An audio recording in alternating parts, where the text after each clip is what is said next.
अस्सलाम वालेकुम नाज़रीन, मैं ज़ैनुल आबिदीन हूँ एक नए व्लॉग के साथ। नाज़रीन, आज सुप्रीम कोर्ट में इमरान खान साहब के केसेस की समाअत भी थी। वहाँ पे क्या समाअत हुई और वहाँ पे जो जजेस थे उनका रवैया किस तरह एक जानिबदाराना रवैया है।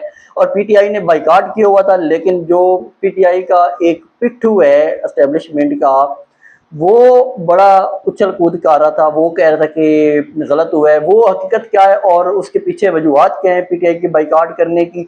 और मजीद जो नूरीन नियाज़ी साहबा को एक NCCA का जो नोटिस हुआ था उसके बारे में बात करूंगा। सदीक जान से मुझे थोड़ा सा इख्तलाफ है, वो भी मैं आपके सामने रखूंगा। अगर आप हमारे साथ नए हैं तो आप इस चैनल को सब्सक्राइब जरूर कर लें। देखिए, सबसे पहले मैं आता हूँ सुप्रीम कोर्ट में। इमरान खान साहब का जो केस था वो था कि इमरान खान साहब की मुलाकातें नहीं करवाई जा रही और उनको कैद तनाई में रखा हुआ है। यहाँ पे जो केसेस थे, जो आगे अपीलें थी, उनमें एक मिसाल यूसुफजई की अपील थी और दूसरी थी डॉक्टर उज़मा खान की, इमरान खान की बहन की अपील। अब मिसाल यूसुफजई के जो वकील है वो थे बैरिस्टर अली जफर, और जो नूरीन या उज़मा खान साहबा के जो वकील थे वो थे सुलेमान अकरम राजा साहब। अब वहाँ पे जो मुखालफत की गई इन दरखास्तों की, पंजाब हुकूमत की तरफ से भी मुखालफत की गई, जेल सुप्रिटेंडेंट की तरफ से भी मुखालफत की गई, क्योंकि वो पंजाब हुकूमत वही देख रही है ना, अडियाला जेल को। और जो वफाक है उसकी जानिब से भी मुखालफत की गई कि ये वाली जो दरखास्तें ये आपके दायरा इख्तियार में भी नहीं है। ये हालत है हमारी सुप्रीम कोर्ट की। और वहाँ पे जब ये केस लगा तो जज कौन थे? जस्टिस मजहर अली खान। अब जो जस्टिस मदर हैं वो ऐसे जज हैं, उन्होंने हमेशा पीटीआई के खिलाफ फैसले दिए हैं, चाहे वो बल्ले वाला केस हो, चाहे वो मिलिट्री कोर्ट्स वाला केस हो।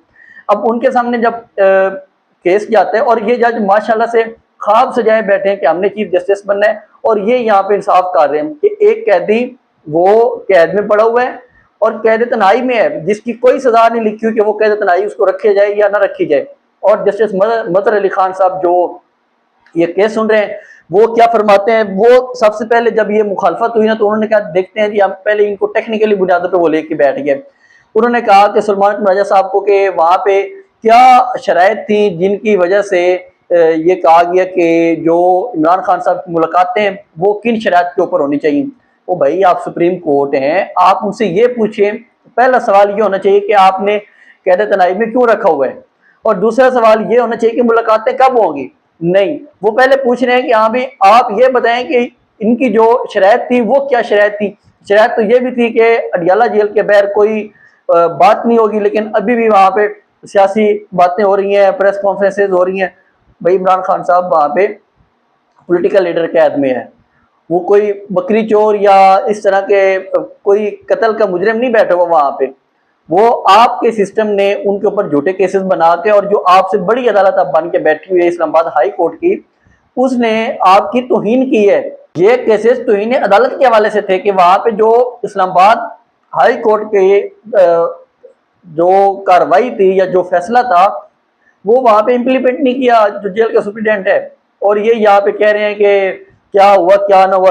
फिर उसके बाद जब ये समाअत होती है, आधे घंटे की समाअत करते हैं जस्टिस मदर अली खान साहब, और केस को 3 हफ्तों के लिए मुलतवी कर देते हैं। और ये जो अब अगला केस लगना है 3 हफ्तों के बाद, वो इस बेंच में भी नहीं लगना, क्योंकि जस्टिस मदर अली खान तो होने नहीं है। अब कोई नया टाउट आएगा, उसके सामने ये केस लगेगा और उसके बाद फिर आगे काम चला जाएगा। ये जो चीफ जस्टिस यहिया खान है, वो जब उन्होंने एक लॉलीपॉप दिया था सुहेल अफरीदी को, उन्होंने कहा था कि देखें जी, हम अब ईद की छुट्टियां थी उन दिनों, ईद की छुट्टियों के बाद हम ये केसेस लगाएंगे और जो इमरान खान साहब की कैद तनाई वाला मामला है उसको हम हल करेंगे। और आज ईद की छुट्टियों के बाद इतना अरसा हो गया है और ये चुप करके बैठे हुए हैं, सिर्फ ये इस निज़ाम के साथ कोऑपरेट करें। अच्छा, मैं दूसरी साइड में बताऊं कि पीटीआई का जो एक बाईकाट था ना, आज जुडिशल कमीशन का इजलास होना था। कुछ दिन पहले हमने ये सारी वजूहत आपके सामने रखी थी कि क्यों पीटीआई को ये वाला बाईकाट करना चाहिए। आज जब पीटीआई की पार्टी ने बाईकाट किया तो ये जो अस्करी टाउट है इस टाइम बैरिस्टर अली जफर, वो कहते हैं कि देखिए ये एक पार्टी का फैसला है, लेकिन मैं नहीं चाहता या मेरी ये राय है कि बाईकाट नहीं होना चाहिए था। भाई जब पार्टी का ये फैसला है तो आप चुप कर जाए ना। आपको अपनी राय अंदर घुसेड़ने की क्या जरूरत है? आप एक सहाफी को बुलवाते हैं अपने दफ्तर में और वहां पे बैठ के आप कह रहे हैं कि मेरी राय में ये फैसला गलत है। जब आपकी राय में ये फैसला ठीक है या गलत है, जब पार्टी ने फैसला कर दिया तो आप चुप हो जाएं। आप यहाँ पे सिर्फ और सिर्फ अपने जाती तल्लुकात बनाने में घुसे हुए हैं, लगे हुए हैं। और वहां पे क्या ये जो जिस जुडिशल कमीशन के कमेटी में ये बैठना चाहते हैं, तो सवाल ये पैदा होता है इस अली जफर साहब से कि आप जरा ये बताएं कि आज तक उन्होंने कोई मेरिट पे फैसला दिया है? छोड़ दे कि इमरान खान को सपोर्ट या फलां को सपोर्ट या फलां को सपोर्ट, इस कमेटी ने कभी कोई मेरिट पे फैसला दिया है? जिस कमेटी का जो चेयरमैन बन के बैठे हुए एक बराए नाम, वो भी मेरिट पे ना हो, और ये वाला निजाम जिसने पूरी तब्दीलियां सिर्फ आप लोगों को तबाह करने के लिए की हैं, कि एक पार्टी को तबाह करने के लिए पूरी उसने अदालती सिस्टम तबाह करके रख दिया है, और आप कहते हैं कि हम उन्हें जाकर सपोर्ट भी कर लें। तो ये जो इनकी एक अलग किस्म की लॉजिक है। इसी तरह के जो पार्टी के अंदर, पीटीआई की पार्टी के अंदर जो लोग मौजूद हैं, वो इमरान खान के काज को नुकसान पहुंचा रहे हैं। और इसकी जो वजूहत है वो आप सबके सामने है कि आज तक मिनिस्टर अली जफर ना कोई रिलीफ दे सके इमरान खान साहब को, ना वो कोई केस जीत सके इन लोगों के सामने से, जिसका फायदा पार्टी को। और पार्टी के नाम पे जाके कहते हैं कि हमने बैठना था इस जुडिशल कमीशन के इजलास में, और वहां पे बैठ के हम लोग अपने फैसले कराते हैं। और जुडिशल कमीशन के इजलास के जो फैसले सामने आए हैं वो मैं आपके सामने रखूं कि जो इन्होंने जजेस लगाने थे, तमाम जजेस जिन लोगों के नाम गए हुए थे वो सारे आपकी पार्टी के खिलाफ हैं। और आप वहां पे बैठ के, आपकी वोट की तो कदर है कोई नहीं, तो आप चुप करके पीछे हो जाएं। जब आप इस जो तब्दीलियां हुई हैं, आईनी तरामीम हुई हैं, उनको कहते हैं कि ये गलत तरीके से हुई हैं, आपका मैंडेट चोरी करके ये तरामीम की गई हैं, तो फिर आप चुप करके क्यों नहीं बैठ जाते? बार बार एक्चुअली मसला ये है कि ना मिनिस्टर अली जफर ने कभी अवाम में जाना है, ना इनको अवाम से कोई लेना देना है। इसको सिर्फ लेना देना अपने पैसों से, अपनी वकालत से, अपने ताल्लुकात से। क्योंकि आज अगर ये वाले जज लगवाने में ये वोट किसी एक को भी कर देते, तो कल ये उनको कहते देखें जी मैंने आपको वोट कर दिया। शाम को जब बैठते हैं यही हरकतें करते हैं, यही बातें होती हैं कि मैंने आपको वोट कर दिया और आपने ये कर दिया, आपने वो कर दिया। अब जो जजेस लगाए ने इस्लामाबाद हाई कोर्ट में, वो एक जज शाहरुख अर्जमंद लगाया है जिसने इमरान खान को सजा दी हुई है।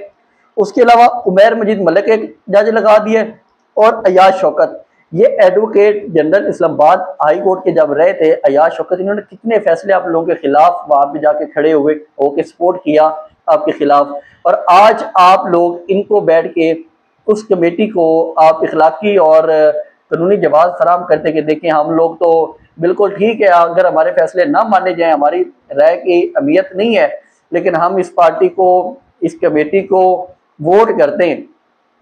तो ये जो एक मुनाफिकाना रवैया है ना इस तरह के लोगों का, जिसकी वजह से ये पूरी पीटीआई के जो लीडरशिप है उसके ऊपर लोग सवालात उठाते हैं, लोग उंगलियां उठाते हैं कि इस जैसे लोग जो है ये पीटीआई को खराब करते हैं। सिर्फ ये पीटीआई को खराब नहीं करते, ये हर पार्टी के अंदर इस तरह के जो टॉप टाइप और जो सियासी फौजी हैं ये अंदर मौजूद होते हैं हर पार्टी के अंदर, और ये जमहूरियत को एक्चुअली नुकसान करते हैं। ये आज़ादी इजहार राय जो है उसके खिलाफ होती है ये वाली हरकतें, जो ये लोग हरकतें करते हैं वहां पे बैठ के। आज तक कभी इन्होंने आवाज उठाई है कि जो जो यहाँ पे जुल्म हो रहा है उसके खिलाफ अगर हमें इंसाफ नहीं मिला? आज ही इनको इंसाफ नहीं मिला, जो सुप्रीम कोर्ट में इनकी केस लगा हुआ था 3 हफ्ते के लिए मुलतवी हो गया, और ये यहाँ पे बैठ के कहते हैं कि पार्टी का फैसला है लेकिन मेरा फैसला ये नहीं था।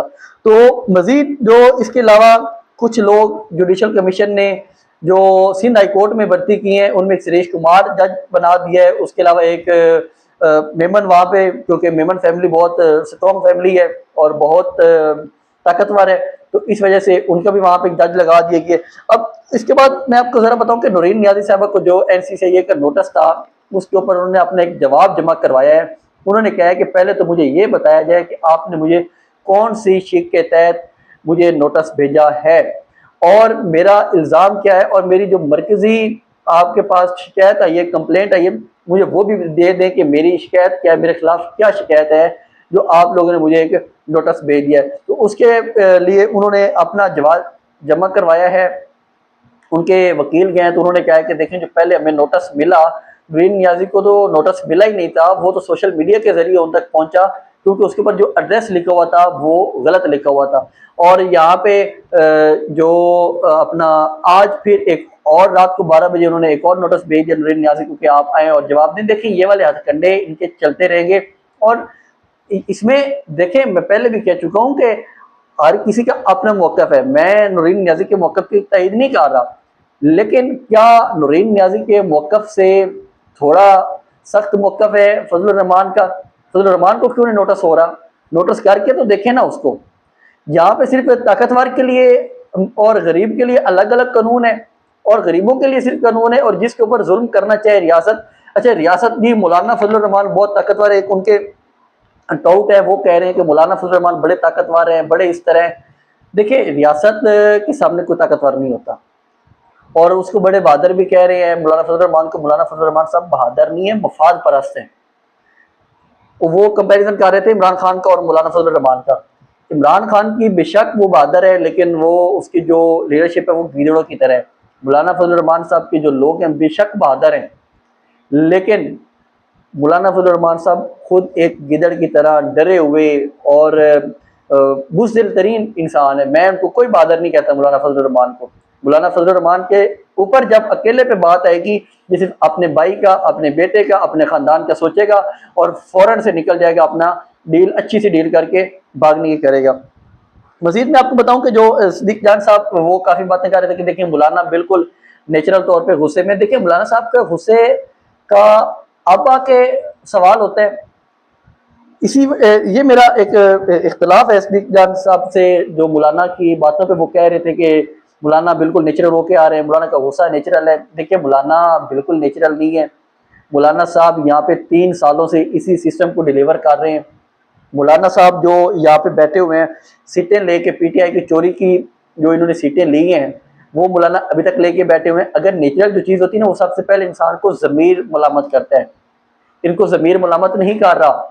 उनका ज़मीर मुलामत करता तो वो कहते हैं कि देखें बहुत गलत हो गया है, जो मुझे सीटें दी गई हैं चोरी करके मखसूस नशिस्तें, मैं उनको वापस करता हूँ। वो फ़ौरन से कहते हैं कि मैं इमरान खान की रिहाई के लिए, या इमरान रिहाई के लिए चलो ना वो आगे आए, लेकिन वो कहें कि जो जुल्म हो रहा है, जलसों करने की जो इजाज़त है, हम अपोजिशन के साथ मिल के अपने जलसे करेंगे और सारी अपोजिशन मिल के इकट्ठे चलेंगे। इसमें पीटीआई को भी आगे आना चाहिए, मौलाना के साथ मिलना चाहिए, लेकिन वो भी पीछे है। उसके अलावा मौलाना ने जो वोट दिया है 26वीं और 27वीं तरमीम में, तब मौलाना सोए हुए थे। मौलाना को तब पता नहीं था कि कारगिल में इन लोगों के साथ क्या हुआ, कारगिल में कितने जनाजे छोड़ के आए, कितने शहीद छोड़ के आए, तब मौलाना को पता नहीं था। और दूसरी साइड पे मौलाना का पीपी के साथ जो इस वक्त हुकूमत में है, और वो कश्मीर का इलेक्शन लड़ने के लिए पीपी और मौलाना इत्तेहादी बने हुए हैं। मौलाना को अभी तक नहीं पता कि पीपी जो है वो किसके लिए, किसके कंट्रोल में है। दूसरी साइड पे फिर मौलाना साहब का गुस्सा नेचुरल, वो कहते हैं नेचुरल गुस्सा। मौलाना साहब की अगर कल वाली आप स्पीच देखें ना, तो मौलाना की जो बॉडी लैंग्वेज और जो मौलाना की बातें, वो बिल्कुल भी मैच नहीं करती। देखिए मैं ये नहीं कहता कि मौलाना को इस तरह का होना चाहिए। मौलाना को सिर्फ और सिर्फ जमहूरियत के लिए खड़ा होना चाहिए, हक के लिए खड़ा होना चाहिए। तो फिर हम भी कहेंगे कि बाकी मौलाना साहब बिल्कुल नेचुरल और हक के लिए खड़े हो गए। लेकिन है बड़ा मुश्किल हो गए, तो हम आप लोगों को यही बताएंगे कि देखिए मौलाना साहब तो वाकई हमारे जो तजिया है वो गलत साबित हुआ मौलाना के हवाले से, और मौलाना तो बिल्कुल आगे आके फ्रंट पे आके अपनी जंग लड़ रहे हैं, इस अवाम की जंग लड़ रहे हैं, हकूक की जंग लड़ रहे हैं, अवाम के हकूक की जंग लड़ रहे हैं। तो हम आप लोगों को कहेंगे, लेकिन अभी तक मौलाना साहब बिल्कुल नहीं लग रहा। अच्छा, जो इत्तेफाक मैं करता हूँ सिद्दीक जान साहब की बातों से, वो ये कि मौलाना साहब मजबूत हैं, उनके पास मदारस के बच्चे हैं, वो मदारस के बच्चों को इस्तेमाल कर सकते हैं, और वो हमेशा करते आए हैं। इसीलिए मौलाना साहब वहाँ पे मजबूत भी हैं। और मजीद जो मौलाना के पास जो एस्टेब्लिशमेंट है, वो मौलाना को अपनी मर्जी से इस्तेमाल भी कर सकती है। इसके भी इम्कान हमें ख़त्म नहीं करना चाहिए। मैं तो बार बार एक चीज़ कह रहा हूँ कि मौलाना डबल गेम खेल रहे हैं, मौलाना कोई आग के ऊपर खड़ा नहीं हो रहा, और ये सारी जो एक ड्रामेबाजी ये आगे भी चलेगी कुछ अर्सा और भी, क्योंकि अभी तक क्या आप लोग समझते हैं कि इलेक्शन हो जाएंगे मौलाना के ये जो रवैया है। और मौलाना एकदम से क्यों शुरू हो गया एस्टेब्लिशमेंट के खिलाफ, बिला वजह कोई मौलाना को उन्होंने तंग नहीं किया था, कोई कुछ नहीं किया था। मौलाना ने एक ऐसी बात उठ के अंदर लगा दी कि मुझे आप लोगों के जो जनाजे हैं उनसे कोई लेना देना नहीं है, उनका मेरे ऊपर एहसान कोई नहीं है, शुदा कर। भाई किसने आप लोगों से सवाल किया था कि आप लोग शुदा के हवाले से बात करें? आपको इतराज था, तो आप अपनी बात ख्याल देते कि देखें जो आप लोग हमें लश्कर कशी का कह रहे हैं कि मैं अपना लश्कर बनाऊं, तो मैं लश्कर नहीं बनाऊंगा। उसके ऊपर मौलाना बार बार मौलाना को चाहिए था कि वो बताते कि कौन आदमी था जो गया कि आप लोग लश्कर बनाए, वो नहीं बताएंगे मौलाना साहब। तो ये जो एक मुकम्मल तौर पे एक आज की अपडेट्स थी वो हमने आपके सामने। अच्छा, एक और काम है कि एक नई अदालत बनाने के हवाले से बातें हो रही हैं। नई अदालत क्या बनाई जा रही है, इसकी मैं थोड़ी सी चीज़ें हैं टेक्निकली हैं, वो मैं आपके साथ नेक्स्ट व्लॉग में शेयर करूंगा। मुझे इजाज़त दें। अल्लाह।